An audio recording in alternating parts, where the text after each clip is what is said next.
ఓం శ్రీ గురుభ్యో నమః హరి ఓం అస్మద్గురుభ్యో నమః హరి ఓం శ్రీ వెంకటరమణ గోవింద గోవింద అనాథరక్షకావధ బాంధవ గోవింద గోవింద రమారమణ గోవింద గోవింద. హిట్ టీవీ ప్రేక్షకులకందరికీ కూడా వైశాఖ మాసంలో ప్రథమంగా వస్తున్నటువంటి అక్షయ తృతీయ శుభాకాంక్షలు. వైశాఖ మాసంలో అక్షయ తృతీయ ఎంతో ఎంతో ప్రధానమైనటువంటిది, ఎంతో ఎంతో విశేషమైనటువంటిది. ఈరోజు చేసినటువంటి ఏ చిన్న పనైనా సరే, భగవంతుడి యొక్క ఆరాధనైనా సరే, భగవన్నామ పారాయణమైనా సరే, అక్షయ తృతీయ రోజున చేస్తే కనుక అనంతం, అంటే లెక్క అంటూ అస్సలు కూడా ఉండదు. అక్షయమే నిలిచి ఉంటుంది. అంటే దానికి లెక్క అంటూ ఉండదు. ఇక తరతరాలుగా ఇక ముందు తరాల వారికి కూడా ఈ ఫలితం ఖచ్చితంగా దక్కుతుంది. మరి అక్షయ తృతీయ రోజున ఏ భగవంతుడి యొక్క ఆరాధన చెయ్యాలి అంటే కనుక, నిజంగా చెప్పాలంటే వైశాఖ మాసం అంతా కూడా లక్ష్మీనారాయణ యొక్క ఆరాధన చెయ్యాలి. అలాగే అక్షయ తృతీయ రోజున కూడా లక్ష్మీనారాయణుల యొక్క ఆరాధనే చేయాలి. ఉదాహరణ లేపండి, స్నాన సంకల్పాలన్నీ కూడా పూర్తి చేసుకొని, ఇల్లు వాకిలంతా కూడా శుభ్రం చేసుకొని మీ దేవతా గృహానికి విచ్చేసి చక్కగా దీపారాధన, శ్రీ మహావిష్ణు అంశ కలిగినటువంటి ఏ భగవంతుడి యొక్క ఆరాధన అయినా సరే చేయవచ్చు. ఈ రోజున శ్రీ మహావిష్ణు యొక్క అంశ కలిగిన, అవతారం కలిగినటువంటి ఏ భగవంతుడి యొక్క ఆరాధన అయినా చేయవచ్చు. ఈరోజు విష్ణుమూర్తి ఆరాధన చేయాలి. మా ఇంట్లో విష్ణుమూర్తుల వారి యొక్క విగ్రహం లేదు, చిత్రపటం లేదు, రాముల వారు ఉందనుకోండి, చక్కగా ఆరాధించవచ్చు. లక్ష్మీ నరసింహస్వామి వారు ఉన్నారనుకోండి, చక్కగా ఆరాధించవచ్చు. అలాగే శ్రీకృష్ణుడు ఉన్నా సరే, అలాగే ఇతర దేవతలు ఎవరున్నా సరే ఈ రోజున ఆరాధించవచ్చు. ఖచ్చితంగా ఫలితం దక్కుతుంది. అలాగే సింహాసనంలో ఉన్నటువంటి సింహాద్రి అప్పన్న యొక్క నామస్మరణ చేసినా కూడా ఎంతో ఎంతో విశేషమైనటువంటి ఫలితాలు మనకు ఖచ్చితంగా దక్కుతాయి. ఈ రోజున శ్రీచందనం ధారణ నుదుట ఎంతో ఎంతో విశేషమైనటువంటి ఫలితాలను కలిగిస్తుంది. మీ దేవతా గృహానికి వచ్చారు, స్వామివారి చిత్రపటం ఏదున్నా సరే చక్కగా తుడిచి గంధము కుంకుమలతో అలంకారం చేయాలి. సుగంధభరిత సువాసన కలిగినటువంటి పుష్పాలతో స్వామివారికి మాలను చేసి స్వామివారికి అర్పించాలి. అలాగే తులసీ దళాలతో స్వామివారిని చక్కగా మాల చేసి ఆ మాలతో స్వామివారి చిత్రపటాన్ని అలంకరించాలి. ఆ తర్వాత దీపారాధన చేసిన తర్వాత దీపానికి ఖచ్చితంగా గంధము, పసుపు, కుంకుమ, అక్షతలు, కొన్ని పుష్పాలు దీపానికి సమర్పించి నమస్కారం చేసుకోవాలి. మనసులో ఓం నమో భగవతే వాసుదేవాయ, ఓం నమో భగవతే వాసుదేవాయ అని అష్టాక్షర మంత్రాన్ని జపించాలి. ఆ తర్వాత ఆచమనం అంటే మీకు తెలిసిందే. మనం ఏ పూజ ప్రారంభం చేసినా, ఏం చేసినా కూడా ఫస్ట్ కొన్ని నీళ్లు పోసుకొని వదిలిపెట్టి హస్తోపృక్షాలి. ఆ తర్వాత ఓం కేశవాయ స్వహ, ఓం నారాయణాయ స్వహ, ఓం మాధవాయ స్వహ, ఇలా నీళ్లు తాగిన తర్వాత మళ్ళీ ఒక్కసారి కొన్ని నీళ్లు పోసుకొని వదిలిపెడతాం. ఓం గోవిందాయ నమః. తర్వాత కేశవనామాలన్నీ కూడా తెలిసినాయి. అక్షతలు అయితే మనం ఉత్తిష్టంత భూత విషాజ అనే మంత్రాన్ని చదువుతూ అక్షతలు వాసన చేసి మనం వెనక్కి పడేస్తాం కదా. అక్షతలు ఈ రోజున ఎటువంటి అక్షతలు ఉండాలంటే ఖచ్చితంగా మంచి అక్షతలే ఉండాలి. ఒక్క అక్షతలు కూడా ఇరిగిపోయినటువంటి ఉండదు. కొన్ని అక్షతలు మనం నిత్యం వాడుతున్నప్పుడు కొన్ని ఇరిగిపోతుంటాయి. నిత్యం చేసేటువంటి పూజలు అక్షతలు కొన్ని, అంటే చేయి తాకి, మన గోరు తాకి, బియ్యం రాసుకొని కూడా తీసుకునేటప్పుడు కొన్ని ఇరిగిపోయి ఉంటాయి. కానీ ఈ రోజున మాత్రము అక్షతలు ఖచ్చితంగా మంచివే ఉండాలి. అయితే ఇక్కడ కూడా కొందరు సందేహాన్ని వెలుబుచ్చుతారు. అక్షతలలో పసుపు కలపాలా, కుంకుమ కలపాలా అని. అక్షతలలో పసుపు కలిపినా మంచిదే, కుంకుమ కలిపినా కూడా మంచిదే. కానీ ప్రత్యేకంగా చెప్పాలంటే పసుపు కలపడం ఎంతో ఎంతో ఉచితం.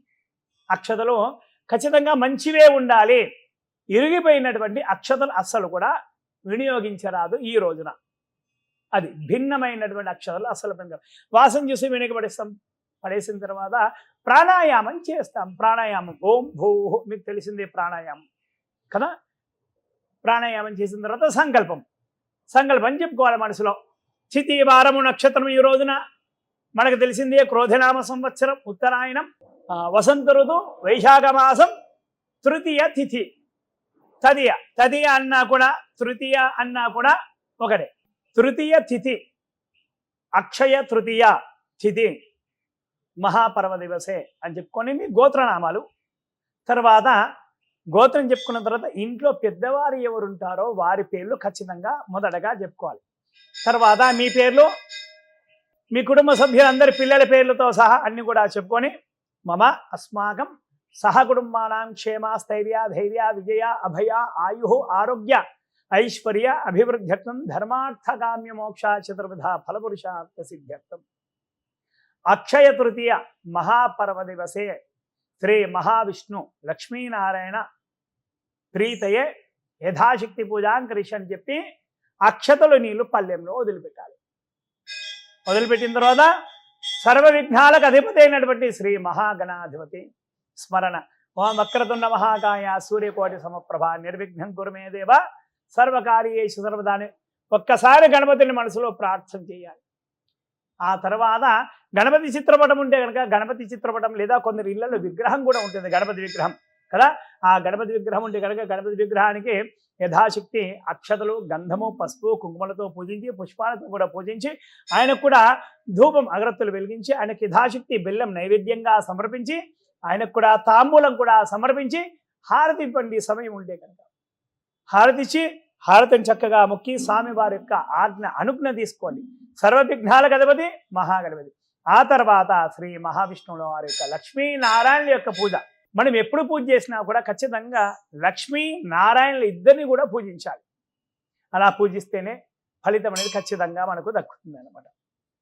అయ్యవారిని వదిలిపెట్టి అమ్మవారిని పూజించొద్దు, అమ్మవారిని వదిలిపెట్టి అయ్యవారిని పూజించొద్దు కదా. ఇది శాస్త్రము పద్ధతి కూడా.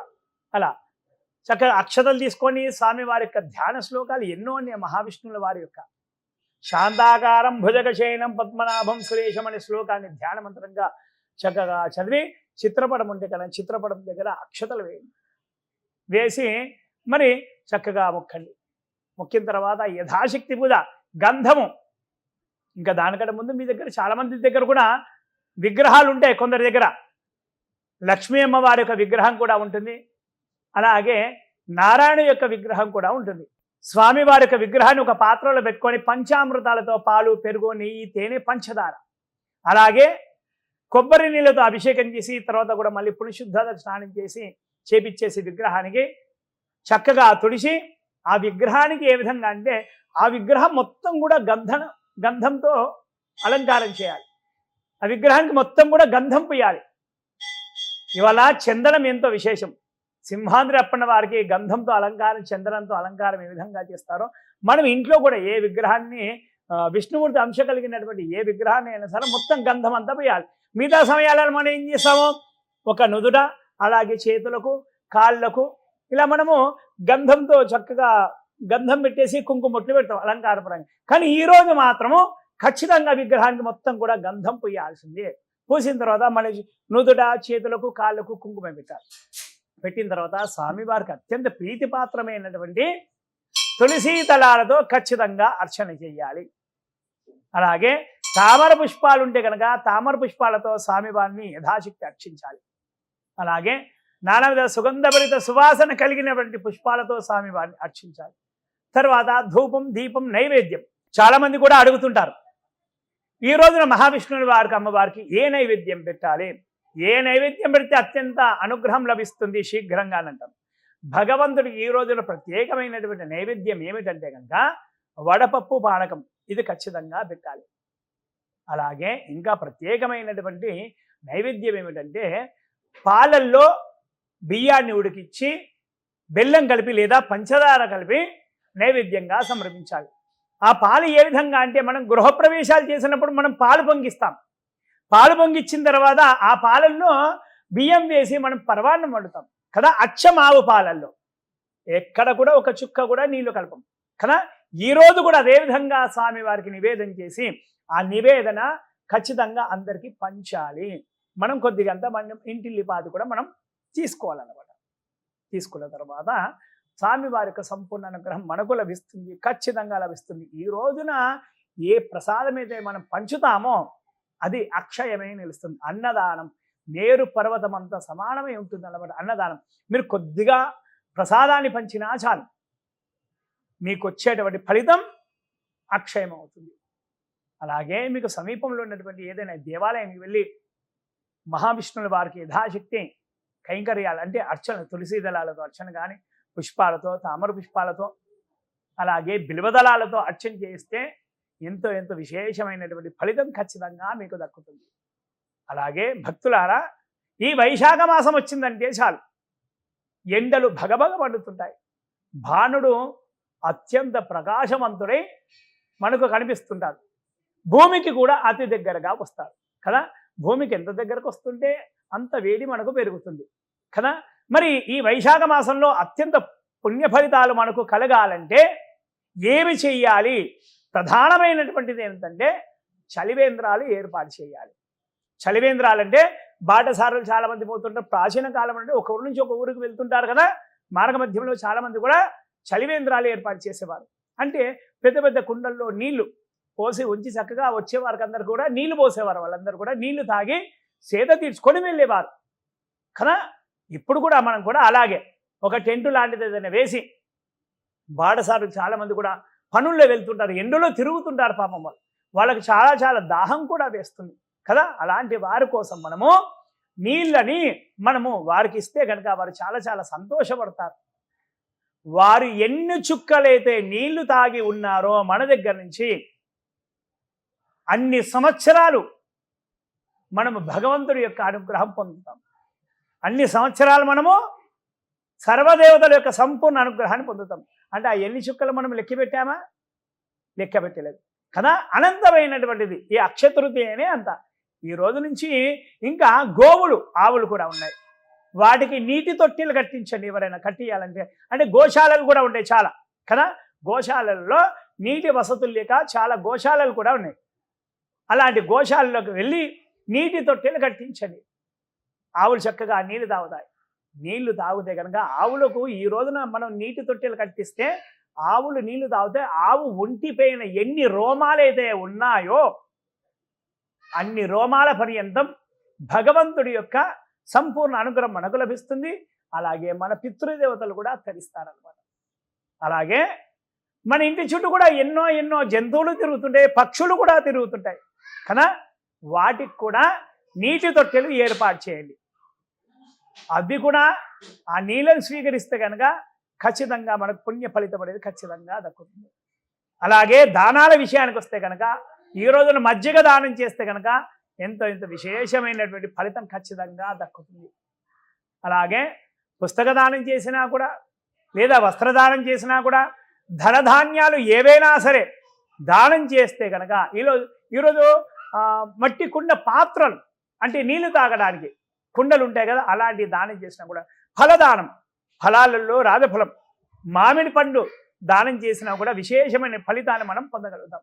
అలాగే ఛత్రం అంటే ఛత్రి అంటే అంబ్రెల్లా, గొడుగు, అది దానం చేసినా కూడా ఆ నీడ ఎన్ని రేణువులతో నిండి ఉందో అన్ని కల్పాంతాలు, అన్ని యుగాల దాకా మనము మన ముందు తరాల వారు అలాగే మన పితృదేవతల యొక్క సంపూర్ణ అనుగ్రహాన్ని పొందగలుగుతాం. అలాగే పాదుకా దానం, చెప్పులు దానం చేస్తే కనుక అనంతమైనటువంటి పుణ్య ఫలితం వస్తుంది. ఎవరికైతే మనం చెప్పులు దానం చేశామో వారు ఎంత నడుస్తుంటారో, ఎన్ని రోజుల దాకా వారి పాదుకలకు ఆ చెప్పులు ఉంటాయో అన్ని రోజులు ఖచ్చితంగా మనకు ఖచ్చితమైనటువంటి ఫలితం వస్తుంది. ఈరోజు ఫలితం అనేది అక్షయం, అనంతం.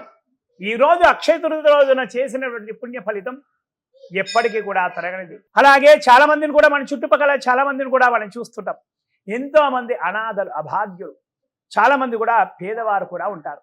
అలాగే చదువుకున్నటువంటి విద్యార్థులు కూడా ఉంటారు. చదువుకునేటువంటి విద్యార్థులు, వాళ్ళకు విద్యకు సంబంధించినటువంటి పుస్తకాలు, అలాగే మన చుట్టుపక్కల ఎంతోమంది పేదవాళ్ళు కూడా ఉంటారు. చదువుకునేటువంటి పిల్లలు కూడా ఉంటారు. వారికి పుస్తక దానం, పుస్తక దానం చేస్తే కనుక ఆ పుస్తకంలో ఎన్ని అక్షరాలు అయితే ఉన్నాయో అన్ని అక్షరాల సంవత్సరాల పాటు మనకు ఖచ్చితంగా ఫలితం దక్కుతుంది. అలాగే పెన్ను దానం చేసినా కూడా వారు ఎన్ని అక్షరాలైతే రాస్తారో ఆ పెన్నుతో అన్ని సంవత్సరాలు మనకు ఖచ్చితంగా పుణ్యం లభిస్తుంది. అలాగే వారికి ఇంకా బ్యాగులే కానీ ఇంకా ఎటువంటి విద్యకు సంబంధించినటువంటి ఇంకెటువంటి సహాయం చేసినా వారికి యొక్క స్కూల్ ఫీజులే కానీ కాలేజ్ ఫీజులే కానీ ఏ ఫీజులు కట్టినా కూడా ఖచ్చితంగా మనకు పుణ్య ఫలితం లభిస్తుంది. అలాగే ఎన్నో ఎన్నో అనాథ శరణాలు కూడా ఉన్నాయి కదా, వృద్ధాశ్రమాలు కూడా ఉన్నాయి. అటువంటి ఆశ్రమాలకు వెళ్ళి అన్నదానం చేస్తే కనుక లేదా వారికి వస్త్రదానం చేసినా కూడా ఇంకెటువంటి చామరం విసనకర్రలు ఇలాంటి దానాలు చేసినా కూడా ఫలదానం చేసినా కూడా అనంత కోటి పుణ్య ఫలితాలు ఖచ్చితంగా లభిస్తాయి. ఈ అక్షయ తృతీయ అనంత కోటి పుణ్య ఫలితాలు ప్రసాదించేటువంటి మహా పర్వదినం. భక్తులారా, ఈ రోజున ఉపవాసం ఉండేవారు ఖచ్చితంగా ఉపవాసం తమ శక్తిని బట్టి ఖచ్చితంగా ఉండాలి.